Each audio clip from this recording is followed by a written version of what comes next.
Okay, so what I'd like to talk about this week is I'm going to give a little warning here, or I don't know if it's a warning, but what I'm going to be talking about is Santa Maria, the pot plant, and various other things. So before I go any further, I want you to know and hear me before we do this that I'm not lecturing anyone, I'm not judging anyone. I'm I'm a recovering addict and alcoholic. I was addicted to opiates, I was addicted to alcohol in another life in years ago. So I've worked with many people with addictions, and addiction doesn't just come in this form of a substance. We get addicted to depression, we get addicted to anxiety, we can get addicted to worry, fear. But what we're all addiction is when you do something again and again and again, and you have a really hard time stopping it, and it's taking your life force energy. So with this, I'm going to be talking about pot, marijuana, cannabis, whatever you want to call it. And I want you to hear me that take what you want and leave the rest, right? This is like really here that I'm not lecturing and I'm not judging, but I heard some really interesting things the other day about it, and I want to share it with you. Now let's start with this Santa Maria, the plant. That's the name of the plant, right? She's very feminine. Plants have a masculine and a feminine energy. Like ayahuasca is very feminine, wachuma is masculine, combo is probably masculine. I would guess tobacco is masculine, but pot is feminine. And Santa Maria, that's her name. She goes by Santa Maria. She has a dark side and she has a light side, just like everything else. Alcohol is the same way. It has a light side. It can be very spirited and like light and spirited, and then it can have like literally entities and darkness and dark spirits attached to it. It's both. So we're going to be talking about this plant now of Santa Maria. And so I was talking to my friend the other day, and we were talking about it, and I said, it's really interesting how she has a dark side and a light side, and she helps so many people, cancer patients, people with pain, people with anxiety. It's so helpful. And then she's got this other side where she hooks people in, because so I know people who smoke pot, need to smoke pot every 2 hours. My husband was one of those people, and when we first met, he was smoking all day long. And I remember we had a conversation, and I said to him, you need to choose me or her. It was like he was like having an affair. He was in another relationship with Santa Maria, with pot. And I was telling my friend this, and she said, do you know the story of Santa Maria? And I was like, no, I don't. Tell me. She said Santa Maria had her heart broken, and what she did is she wanted to get men back. And so what she loves to do is she loves to get men in particular. She likes energy in general, but men in particular addicted to pot, so that they're addicted to her, so that they're in a primary relationship with Santa Maria. And often then, if you're a man and you're listening to this and you're like, this doesn't happen to me, please take what you want and leave the rest, right? I'm speaking from like my experience and like things I've read or things I've learned from other people. But what I've seen is when I've dated men who smoke a lot of pot, they have a hard time keeping or getting an erection. And that's just, again, my experience, mine only. So if you think about that, and she wants to keep the man, and for the man to be in a relationship with her, because that's her way of getting back at having this broken heart, and she's cultivating the energy from someone being addicted and in a deep relationship to her, then of course they're going to have a harder time getting an erection with like a real human relationship. So it's just really, really interesting. So when my friend said that, I said, that makes so much sense, because when I met my husband, I said, you got to choose me or her. You got the pot or her. Which one is it going to be? And it wasn't like a clear cut, right? It took some time to work through that. And now he does smoke, but on occasion, in moderation. And he's not in a relationship with Santa Maria. He's not. He's in a relationship with me, but he visits her, and she helps him play hockey and sometimes go to sleep. And that is a very healthy, balanced relationship that he's in with Santa Maria. And it's with anything. We're just talking about pot in general because it's so prevalent. Like, it's like one of those things. It's about anything taking your life force energy, anything that you're in a deeper relationship with it than you are with yourself. And that goes with frequencies of like anger, worry, stress. If you're in a deeper relationship with your depression or your anxiety than you are with yourself and God, look at that. And sometimes it can be helpful to look at it as like, and it doesn't feel good to say this, but or to ask these hard questions to yourself. Could I possibly be addicted? Could I possibly be addicted? And if you are, and the answer is yes, that is a starting point. Oh my God, I'm so sorry. I just I just ate like a big sandwich. That's a starting point from starting from there and moving forward and releasing, and unwinding from it. It's not blame, it's not like blame, shame. I have definitely been addicted to, I've told you the other substances, but I've been addicted to worry.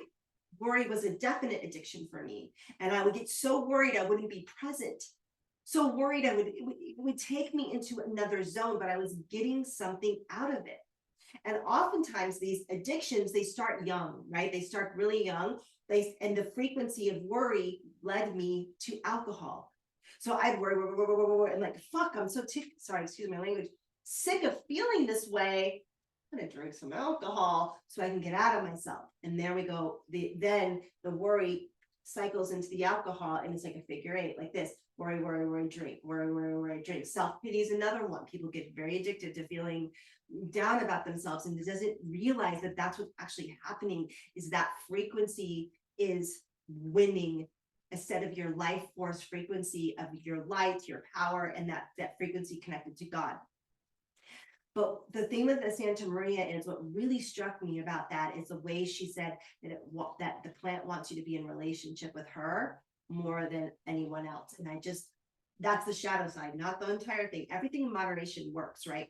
And the thing is with me, I kind of wish pot was my medicine, but it's not my medicine. It makes me feel like I'm going crazy. In fact, if I smell even a secondhand thing, it's like a trauma response, because I've had such terrible experiences on pot. I haven't done pot in decades because I'm literally afraid of it. Even CBD oil. Oh, you won't be able to feel this, and I can feel it.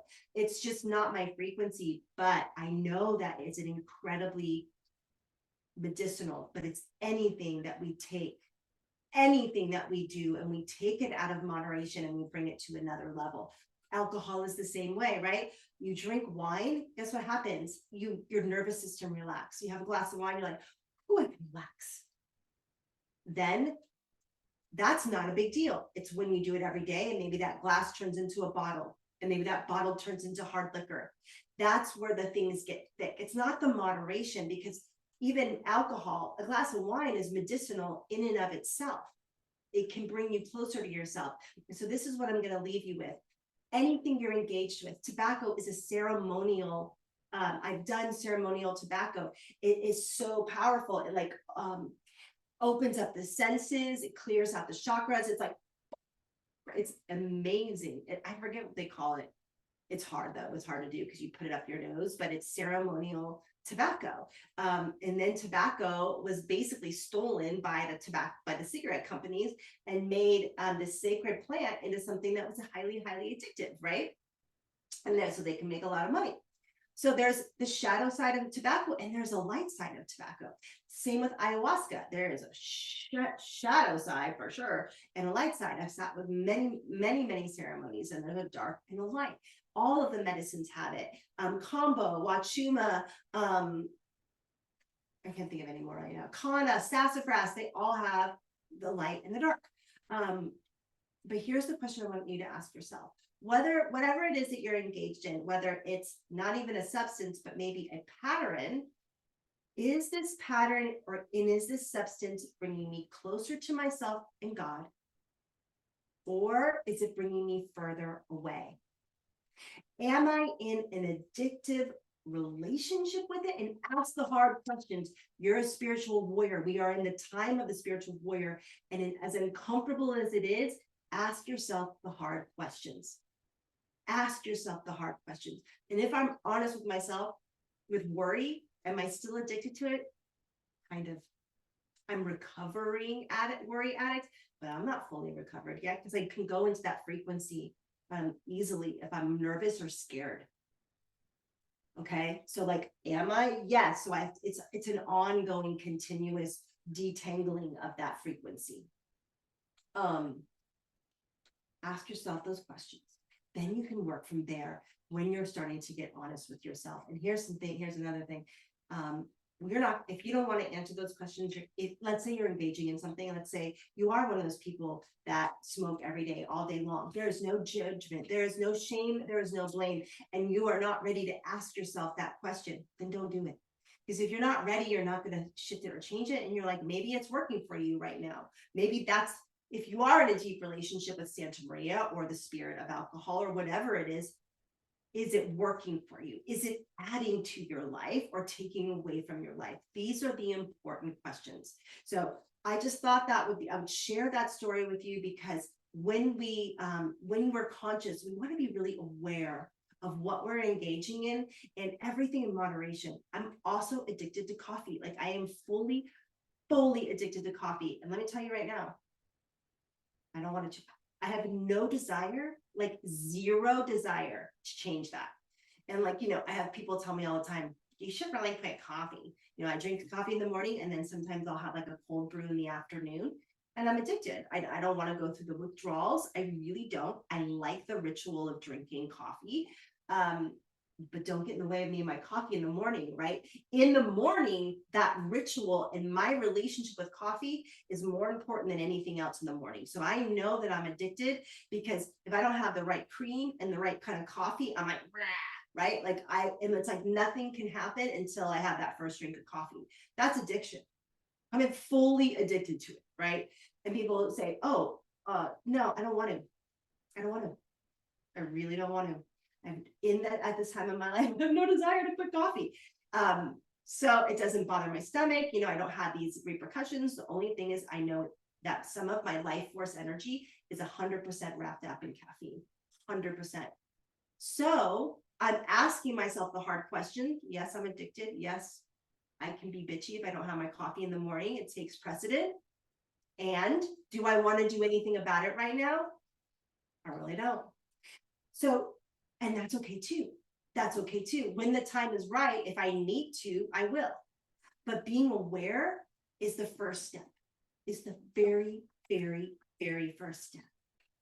Yeah, because the last thing I say, I know this is a bit long video. I was at the pharmacy yesterday I'm taking hormonal therapy. Oh my God, it's amazing. Like, it's helping me so much with perimenopause. So I was picking up my hormones, and there was a woman there that was trying to get her opiate prescription filled, because she had surgery. She even had a back brace on and everything. She definitely was in pain. But the pharmacist wouldn't fill her prescription because she was 4 days early. She had a 14-day prescription. She had completed it in 10 days, and they were fighting and arguing with the pharmacist and saying, well, if she doesn't get this medicine, she's going to go into withdrawals. And the pharmacist is like, I can't legally give you more medicine without a prescription. It was very heartbreaking to watch. I used to have chronic pain. I used to be addicted to opiates. I know that feeling. It is terrifying. And I could see it all on her face, how scared she was, because this was all wrapped up. So much was wrapped up in getting this medicine and trying to manipulate the pharmacist and like breaking down, doing whatever it took to get that drug. So intense. It's so intense. And if that's happening, if anything like that's happening for you, and even a pattern, looking at it and like, do I want to do something about this? Is there something, is my life force energy wrapped up in this? So I'm going to leave it at that, because we are in the time of the spiritual aware. And even though, like with my coffee, I know it, but coffee doesn't affect me all day long. It affects me in these moments, and maybe it does, and I'm in denial, right? Maybe it does, but I'm in denial. But we're in the time of the spiritual warrior, and we get to be honest and as fully committed to ourselves as possible. Because when you're committed to yourself, guess what happens? Everything in your life changes and shifts. I mean, committed to yourself, being loving, courageous, generous, open, the best you, everything changes. It starts right here. Right here. So if something isn't working in your life, it's like, boom, what's happening in here? In here. All right. Thank you for so much for listening to this video. And yeah, let's go into the eclipse season into April, and it's going to be a ride. So buckle up, and it's going to be a good ride too. Aries season. All right. I'll talk to you later. My name is Beth Osmer, and I will see you on the next video.